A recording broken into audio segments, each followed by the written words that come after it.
For decades, if you wanted to change the world, you flew to New York or Geneva. But as of May 2026, the global center of gravity is shifting under the canopy of Karura Forest.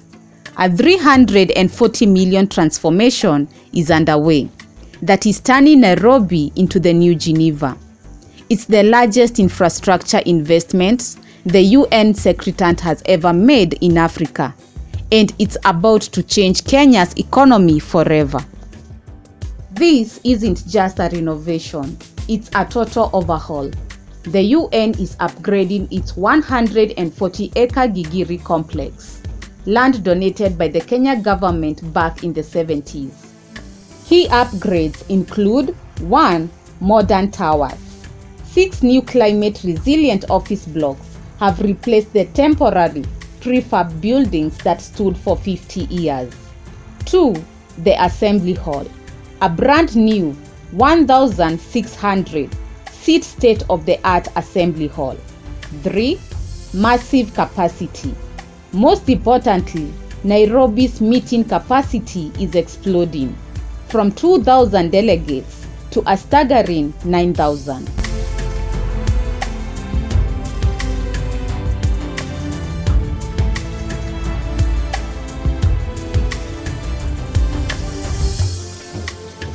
It's a great pleasure to mark these 2 milestones in the United Nations presence in Africa and our shared journey toward a more inclusive and forward-looking multilateralism. The groundbreaking ceremony for the new Assembly Hall and the inauguration of new office buildings are symbols of our collective ambition. Nairobi is neither a satellite nor an outpost. It is a pillar, the only United Nations headquarters in Africa and in the Global South. From its beginning in the 70s as the home of UNEP and UN Habitat. Why Nairobi? Why now? It comes down to 3 hard economic reasons. 1. The climate advantage. Because of Nairobi's perfect equatorial altitude, the UN pays almost zero in heating or cooling costs for these massive buildings.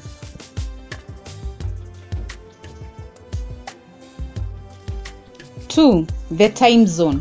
Nairobi is one of the few cities on Earth that can communicate with Asia, Europe, and the Americas in a single workday.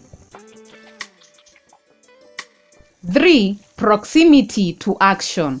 With most humanitarian challenges located in Africa, being in Nairobi allows the UN to respond to crises in real time.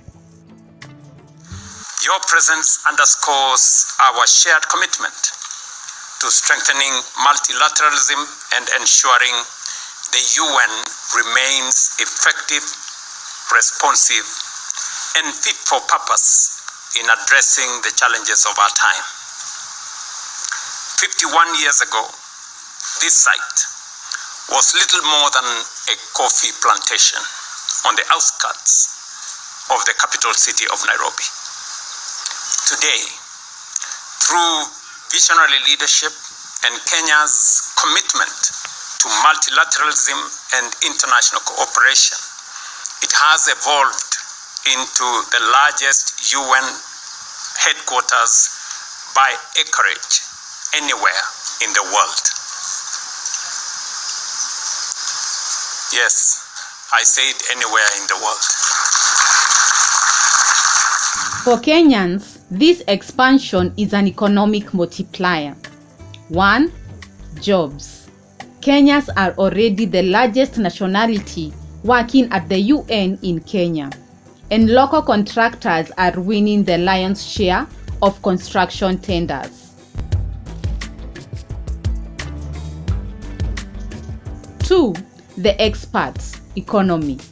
There are 6,000 UN staffs and 10,000 dependents in the city. They earn in US dollars and spend on local housing, schools, and hospitality.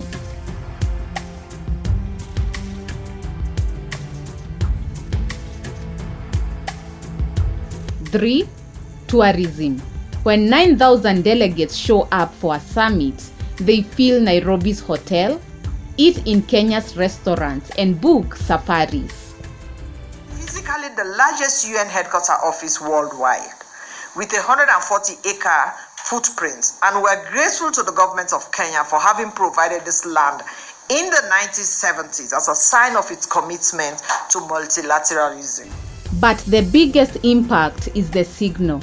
When the UN makes your city its third largest global hub, alongside New York and Geneva, it tells every investor on earth that Nairobi is stable, investable, and open for business.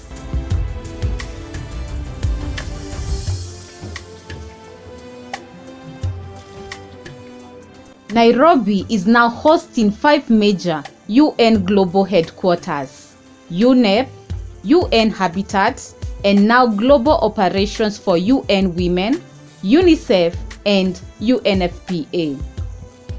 These changes will not only be at Gigiri, but also its environments.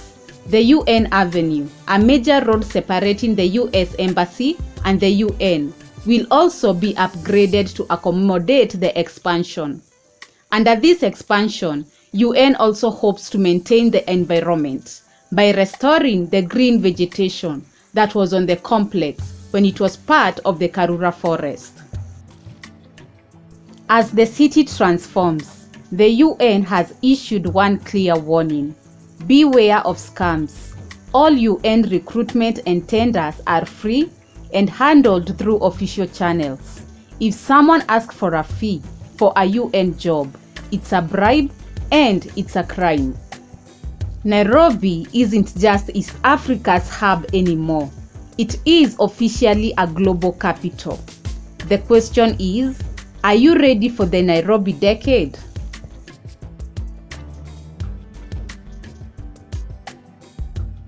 Thank you for watching this video till the very end. Don't forget to like, share, and subscribe to Mambo Africa. We are on a road to 10,000 subscribers. Until next time, see you on our next video.